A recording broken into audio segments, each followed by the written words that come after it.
अब SCPM का unit 2 basically हम लोग को बताता है कि सॉफ्टवेयर रिक्वायरमेंट। सबसे पहले सॉफ्टवेयर रिक्वायरमेंट क्या होता है कि हम लोग को सॉफ्टवेयर बनाने के लिए क्या क्या चीज़ की ज़रूरत है, हमको कौन कौन से फंक्शन चाहिए, हमको कौन कौन सी चीज़ें चाहिए जिसके बिना हम लोग सॉफ्टवेयर नहीं बना पाएंगे, ठीक है, ताकि हम लोग एक अच्छा सा आउटपुट प्रोड्यूस कर सके, है ना।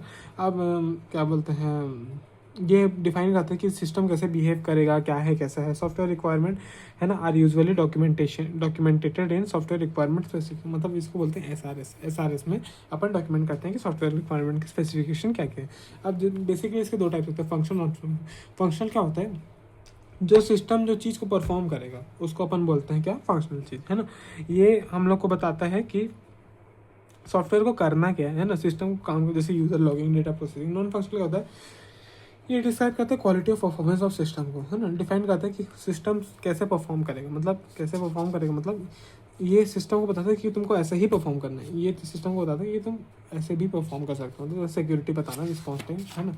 अब इसमें क्या और फिर यूज़र रिक्वायरमेंट मतलब क्या, यूज़र को किस किस चीज़ की ज़रूरत है, सिंपल लैंग्वेज चाहिए उसको, क्या बोलते हैं, क्रिएटिविटी चाहिए कि क्या चाहिए। सिस्टम रिक्वायरमेंट मतलब क्या लगेगा डेवलपर को उसको बनाने के लिए, उसको सिस्टम रिक्वायरमेंट बोलते हैं, ठीक है।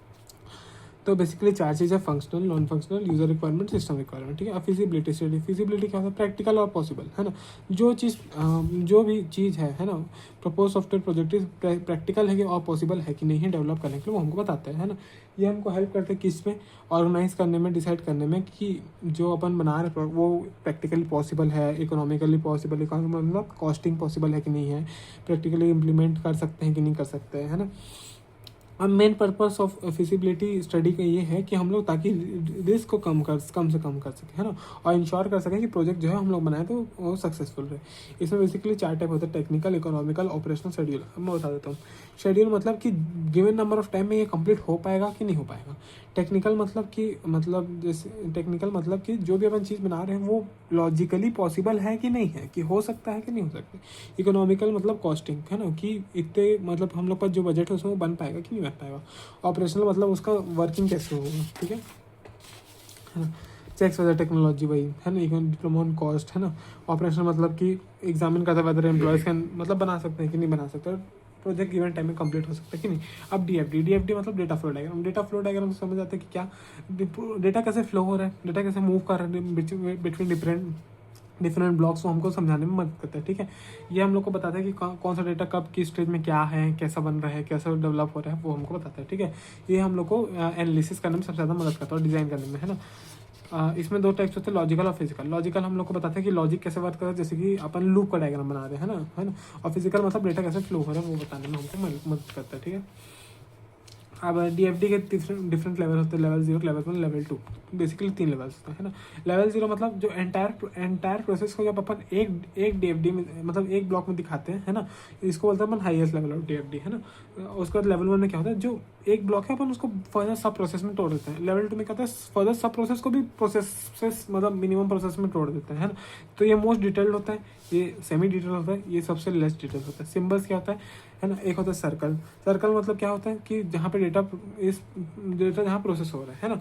एरो मतलब जहाँ डेटा फ्लो हो रहा है ना। उसके बाद फिर ओपन एंडेड रेक्टेंगल मतलब ये आधा खुला हुआ रेक्टेंगल, इससे क्या होता है जहाँ पे अपन डेटा स्टोर कर रहे हैं। और एक्सटर्नल एंटिटी के लिए अपन यूज़ करते हैं रेक्टेंगल, ठीक है। और ये होता है क्वेश्चन के लिए, ठीक है। अब रूल्स क्या होते हैं, है ना। डेटा जो है फ्लो कहाँ से कहाँ कर सकता है ना। एक्सटर्नल एंटिटी से प्रोसेस, है ना, और प्रोसेस से एक्सटर्नल एंटिटी, ठीक है। और डेटा स्टोर से प्रोसेस और प्रोसेस से डेटा स्टोर और प्रोसेस टू प्रोसेस। और कहाँ से कहाँ फ्लोर नहीं कर सकता, एक्सटर्नल टू डेटा स्टोर और data store to external entity, है ना, ये फ्लोर नहीं कर सकता, ठीक है। और external entity to external entity भी और डेटा स्टोर भी फ्लो नहीं कर सकता, ठीक है। अब डेटा डिक्शनरी नाम समझ आ रहा है कि ये कलेक्शन होगा इन्फॉर्मेशन का, ठीक है। डिस्क्राइब करेगा डेटा जो सिस्टम के अंदर यूज़ होगा, क्योंकि यहाँ पे अभी अपन सॉफ्टवेयर की बात, डेवलपमेंट की बात कर रहे हैं, तो जो सिस्टम में यूज़ होगा उसी डेटा की बात होगी, है ना। ये प्रोवाइड करता है डेटा बेस जिससे जो अपन सिस्टम को रन करने के लिए यूज़ करते हैं। इसके कंपोनेंट्स क्या होते हैं, पहले डेटा एलिमेंट नेम, है ना, कि कौन सा एलिमेंट का क्या नाम है, जैसे कि कस्टमर आईडी हो गया, अकाउंट नंबर। फिर डिस्क्रिप्शन, कौन सी चीज़ का क्या मीनिंग है, कौन सी किस चीज़ के लिए। डेटा टाइप, है ना, कि जैसे अकाउंट नंबर है वो नंबर में ही रहेगा, वैसा। डेटा साइज़, है ना, जैसे मान लो किसी का मोबाइल नंबर है तो 10 ज़्यादा नहीं हो सकता, तो डेटा साइज़ लेंथ हो गया।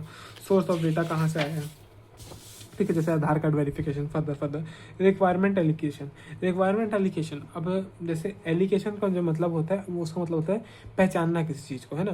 तो ये जो है प्रोसेस होता है कलेक्ट करना और आइडेंटिफाई करने का कि रिक्वायरमेंट जो है यूज़र और स्टेक होल्डर का वो सॉफ्टवेयर सिस्टम के लिए क्या क्या है। ठीक है, ये हमको हेल्प करता है डेवलपर को हेल्प करता है कि उसको कैसा प्रोडक्ट बनाना है, ताकि जैसे किसी को चाय बनाना है, ठीक है फॉर एग्जांपल, तो अब वो जो है पहले जैसे कस्टमर को चाहिए क्या, कस्टमर और स्टेक होल्डर को चाहिए कि भाई हमारी जो चाय हो उसमें अदरक की मात्रा बहुत अच्छी हो और चीनी कम हो, है ना, कड़क चाय बोलते हैं जिसको। ठीक है, तो अब वो चीज़ अगर डेवलपर को पहले से पता, मतलब चाय बनाने वाले को अगर पहले से पता रहेगी तो उसके हिसाब से पहले से अदरक रिक्वायरमेंट उसकी क्या है, अदरक, है ना, और रिक्वायरमेंट का उसकी कम चीनी। ठीक है, वो पहले से ला के रखेगा और पहले से उसको इम्प्लीमेंट करेगा, ताकि उसको बाद में फर्दर प्रोसेस, क्योंकि चाय बनने के बाद उसको रिवर्स नहीं किया जा सकता। ठीक है, इसका मेन गोल क्या होता है, गैदर करना, कंप्लीट करना, क्लियर करना एक्यूरेट रिक्वायरमेंट, है ना। गैदर करना क्या, अदरक, कंप्लीट करना क्या, चाय, क्लियर करना क्या, आपने डाउट की कितना शक्कर डालना है, एक्यूरेट रिक्वायरमेंट, है ना, एक्यूरेट मतलब कितना डालना है। ठीक है,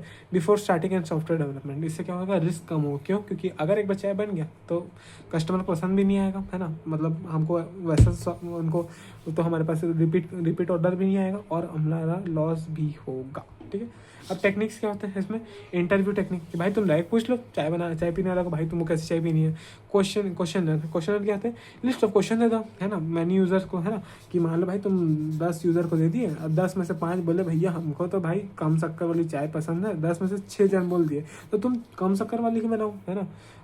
उसके बाद जिसको लेनी होगी उसके लिए एडिशनल दे दो। ऑब्जर्वेशन टेक्निक, है ना, अब मान लो तुम्हारे दुकान में चाय पी रहे हैं 4 लोग, है ना, 4 में से 3 बोले कि वाह भाई वाह बढ़िया चाय है, एक जन बोला अच्छी नहीं आ रही है ना, और ऐसा दिन में 4-5 बार हुआ, मतलब तुम्हारी चाय ठीक है ना। और अगर जस्ट उल्टा हो गया मतलब ठीक नहीं है, उसमें कुछ चेंज करने की ज़रूरत है। ठीक है, तो तुम फीडबैक ले सकते हो।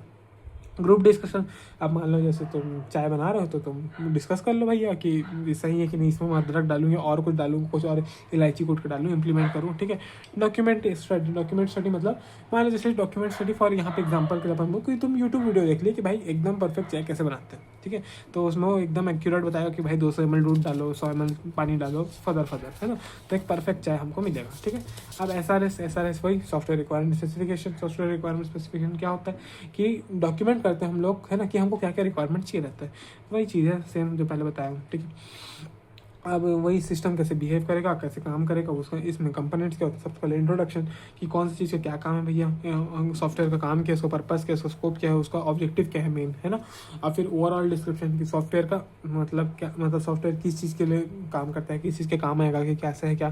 फंक्शनल रिक्वायरमेंट वही सॉफ्टवेयर कैसे बिहेव करेगा।